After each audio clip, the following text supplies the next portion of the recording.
important is the future for Tkachuk. Like, I agree. And here, I'll equate something else that I think is kind of similar to what Vancouver went through last year. And I know I keep talking about the Canucks. Like, I even got the shirt on today, just coincidentally. But, you know, a big part of the Canucks' success this past year, aside from buying into Rick Tockett's system, was you had younger players take that next step. Look at Quinn Hughes, Norris Trophy winner. That contract looks like it actually was. If you look at The Athletic, they had an article out yesterday, one of the best contracts in the league was Quinn Hughes's.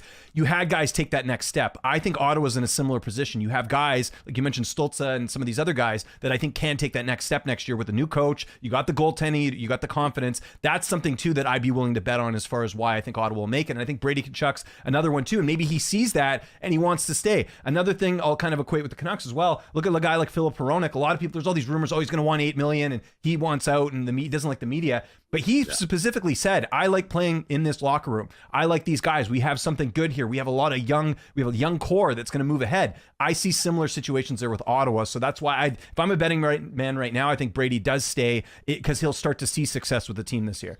Yeah. And also, like, Brady's, I think, 24 years old. He's going to be a dad in September. He just got married.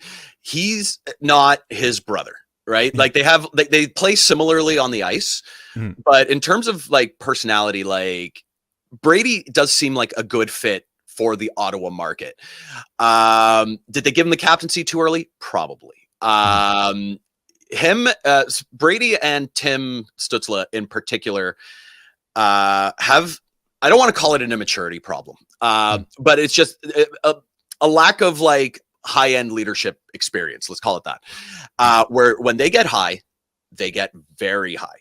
But when they get low, it reflects in their play and in their body language. And that is something that I think Travis Green can help them out with, right? Is when Tim Stützle in particular, right? When he's high, like waving his arms up and around, like, you see videos of him on the bench where he literally looks like he's crying, right? Like, what galvanizes an opponent more than seeing your opponent breaking someone mentally, breaking somebody like that?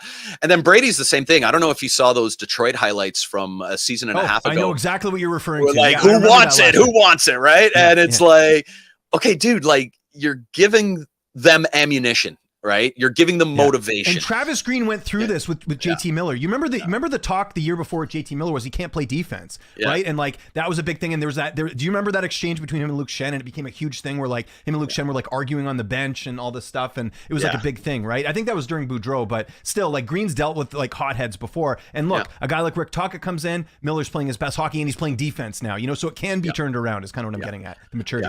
Yeah, but to answer B. Kerslake's question, I think this is a vital season for Brady Tkachuk in Ottawa.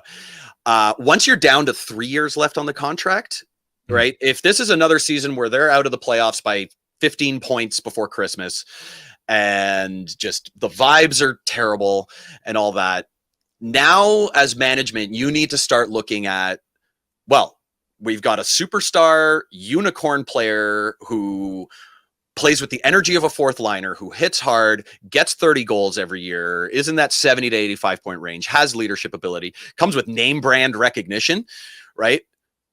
What's the return going to be for him if he has 3 years left on his deal versus, oh, we're going to wait a little longer, he's going to pout for a year, and then all of a sudden you trade him with 2 years left and things like that. So you've got to start looking at that if this season goes down the tubes to that extent.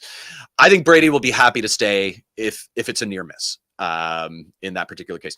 Side note, I wanted to shout out my buddy Ryan. Thanks for the question, homie.